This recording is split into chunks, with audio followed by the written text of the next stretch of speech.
रमन महर्षि एक ऐसे महान योगी और संत थे जिन्होंने आत्मज्ञान और आत्म साक्षात्कार की राह दिखाई।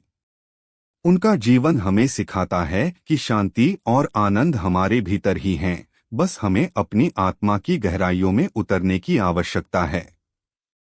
उनकी शिक्षा, उनकी साधना और उनका जीवन उन सभी के लिए प्रेरणादायक हैं जो सच्चे सुख और शांति की तलाश में हैं। प्रारंभिक जीवन। रमन महर्षि का जन्म 30 दिसंबर 1879 को दक्षिण भारत के एक छोटे से गांव तिरुचुली में हुआ। उनका असली नाम वेंकट रमन था। उनके पिता सुंदरम अय्यर और माता अलगाम्माल धार्मिक प्रवृत्ति के व्यक्ति थे और वेंकट रमन का परिवार सामान्य था। बचपन में वेंकट रमन एक सामान्य बच्चे थे। उन्हें अपने आसपास की चीजों में विशेष रुचि नहीं थी और वे गंभीर प्रवृत्ति के थे। वे पढ़ाई में अच्छे थे, लेकिन ध्यान उनका पसंदीदा कार्य नहीं था। उनकी रुचि खेलकूद में थी और वे एक सामान्य जीवन जी रहे थे। आत्मा की खोज की शुरुआत। वेंकट रमन का जीवन उस समय बदल गया जब उनकी उम्र केवल 16 वर्ष थी। एक दिन उन्हें अचानक मौत का गहरा डर हुआ। उन्हें लगा कि उनका शरीर मृत हो जाएगा, लेकिन एक गहन अनुभव हुआ जिसने उनके जीवन की दिशा बदल दी। वे एक पल के लिए ध्यान की गहरी अवस्था में चले गए और यह महसूस किया कि शरीर के नष्ट हो जाने के बाद भी आत्मा शाश्वत है और वह कभी मर नहीं सकती। यह अनुभव वेंकट रमन के लिए आत्मज्ञान का आरंभ था। उन्होंने जाना कि मनुष्य का असली अस्तित्व उसके शरीर से परे है और यह सच्चा आत्मा है जो अनंत और शाश्वत है। इस अनुभव ने उनकी सोच को पूरी तरह बदल दिया। उन्होंने महसूस किया कि जीवन का असली उद्देश्य आत्मज्ञान प्राप्त करना है। परिवार का त्याग और अरुणाचल पर्वत की ओर यात्रा। यह अनुभव होने के बाद वेंकट रमन ने अपने घर, परिवार, समाज और सभी भौतिक बंधनों को छोड़ने का निर्णय लिया। बिना किसी को कुछ बताए वे घर से निकल पड़े और दक्षिण भारत के अरुणाचल पर्वत की ओर चल दिए। अरुणाचल पर्वत तिरुवन्नामलाई नामक स्थान पर स्थित है, जिसे रमन महर्षि ने अपनी साधना के लिए चुना। इस पर्वत का आकर्षण उन्हें खींच रहा था, मानो इस पर्वत पर ही उनकी आत्मा को विश्राम मिल सकता था। उन्होंने अपने जीवन को पूरी तरह से आत्मज्ञान की साधना में समर्पित कर दिया। साधना और तपस्या। अरुणाचल पर्वत पर पहुंचने के बाद वेंकट रमन ने ध्यान और साधना की गहरी अवस्था में प्रवेश किया। उन्होंने खुद को हर सांसारिक सुख दुख से अलग कर लिया और समाधि की स्थिति में रहने लगे। कई दिनों तक वे गहरे ध्यान में डूबे रहे और बाहरी दुनिया से पूरी तरह कटे हुए थे। इस दौरान उन्हें शरीर की जरूरतें जैसे भूख, प्यास, सर्दी, गर्मी की भी कोई परवाह नहीं रही। वे समाधि में इतने खो जाते थे कि उन्हें अपने शरीर का भी आभास नहीं रहता था। इस गहरे ध्यान में रमन महर्षि ने आत्मज्ञान के रहस्यों को समझा और यह अनुभव किया कि उनकी आत्मा शाश्वत है और ईश्वर के साथ एक है। रमन महर्षि का आत्मज्ञान। कुछ समय बाद वेंकट रमन के गहरे आत्मज्ञान के कारण उनके शिष्य उन्हें रमन महर्षि कहने लगे। महर्षि का अर्थ है एक ऐसा व्यक्ति जिसने सत्य का अनुभव कर लिया हो। रमन महर्षि ने मैं कौन हूँ, हु एम आई के प्रश्न पर गहराई से ध्यान किया। उन्होंने यह सिखाया कि आत्मज्ञान प्राप्त करने का सबसे प्रभावी तरीका यह है कि हम खुद से यह प्रश्न करें, मैं कौन हूँ। जब हम इस प्रश्न के उत्तर की खोज में लग जाते हैं तो हम अपने वास्तविक स्वरूप को पहचानने लगते हैं। उनका मानना था कि आत्मा और परमात्मा में कोई भिन्नता नहीं है। मनुष्य का असली स्वरूप वह आत्मा है जो अनंत है और सभी जीवों में मौजूद है। साधकों और शिष्यों के लिए मार्गदर्शन। जैसे जैसे रमन महर्षि की ख्याति बढ़ने लगी, वैसे वैसे लोग उनके पास आने लगे। वे उनके उपदेश और शिक्षाओं को सुनने के लिए दूर दूर से आने लगे। लोग उनसे आत्मज्ञान प्राप्त करने के लिए मार्गदर्शन मांगते और रमन महर्षि उन्हें सरलता से मार्गदर्शन प्रदान करते। उन्होंने अपने शिष्यों को बताया कि किसी भी प्रकार के भौतिक सुखों का पीछा करने की बजाय हमें आत्मा की शांति की खोज करनी चाहिए।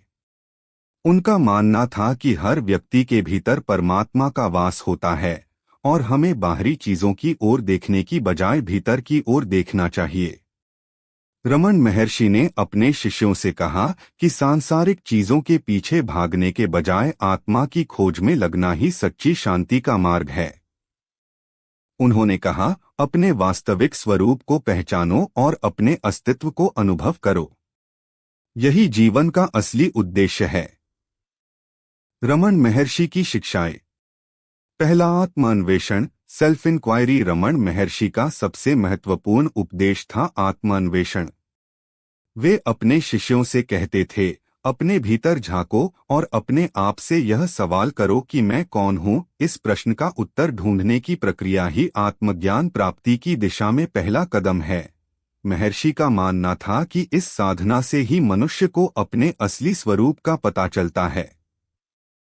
दूसरा, मौन का महत्व। रमन महर्षि अक्सर मौन में रहते थे और उन्होंने कहा कि मौन स्वयं ही परमात्मा का स्वरूप है। उनका मानना था कि शब्दों से परे की अनुभूति ही सत्य का अनुभव है। उन्होंने अपने शिष्यों को भी मौन साधना की शिक्षा दी और कहा कि जब मन शांत होता है तभी आत्मा का सच्चा अनुभव होता है। तीसरा, अहंकार का त्याग। रमन महर्षि ने कहा कि आत्मा का असली स्वरूप समझने के लिए हमें अपने अहंकार का त्याग करना होगा। उन्होंने सिखाया कि आत्मज्ञान प्राप्ति के लिए हमें मैं के विचार को छोड़ना होगा। जब हम मैं को छोड़ देते हैं तब हम अपनी वास्तविकता को पहचान सकते हैं। चौथा, साधारण जीवन। रमन महर्षि का मानना था कि सच्चा साधक वही है जो साधारण जीवन जीता है। वे खुद भी एक बहुत साधारण जीवन जीते थे और अपने शिष्यों को भी यही शिक्षा देते थे कि भौतिक सुखों का त्याग कर एक साधारण जीवन जीने में ही आत्मा का शुद्ध अनुभव होता है। महर्षि की मृत्यु और उनकी शिक्षाओं का प्रभाव। रमन महर्षि ने अपना पूरा जीवन अरुणाचल पर्वत पर बिताया और वहीं पर उन्होंने साधना की।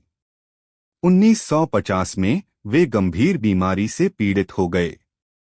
उनके शिष्य और भक्त उनकी देखभाल करने लगे, लेकिन महर्षि ने किसी भी तरह का इलाज लेने से इनकार कर दिया। उन्होंने कहा कि यह शरीर नश्वर है और एक दिन इसे छोड़ना ही है। 14 अप्रैल 1950 को रमन महर्षि ने अंतिम सांस ली, लेकिन उनके जीवन और शिक्षाओं का प्रभाव आज भी लाखों लोगों पर है। उनके द्वारा सिखाई गई आत्मान्वेषण की विधि आज भी लोगों को आत्मज्ञान की ओर प्रेरित करती है। रमन महर्षि का संदेश और उनकी शिक्षाओं का सार। रमन महर्षि का जीवन और उनकी शिक्षाएं हमें सिखाती हैं कि जीवन का असली उद्देश्य बाहरी दुनिया की खोज नहीं, बल्कि आत्मा की गहराइयों में उतरना है। उनके द्वारा सिखाई गई आत्मान्वेषण की विधि ने अनगिनत लोगों को अपने वास्तविक स्वरूप का अनुभव करने में मदद की है। रमन महर्षि का जीवन हमें बताता है कि असली शांति और आनंद केवल आत्मा में है, बाहरी दुनिया में नहीं। उनका जीवन और उनकी शिक्षाएं हमें प्रेरित करती हैं कि हमें खुद के भीतर झांकना चाहिए और अपने असली स्वरूप को पहचानने की कोशिश करनी चाहिए। महर्षि का यह संदेश है कि हर व्यक्ति के भीतर परमात्मा का वास है और हमें बाहर किसी चीज की तलाश करने की आवश्यकता नहीं है।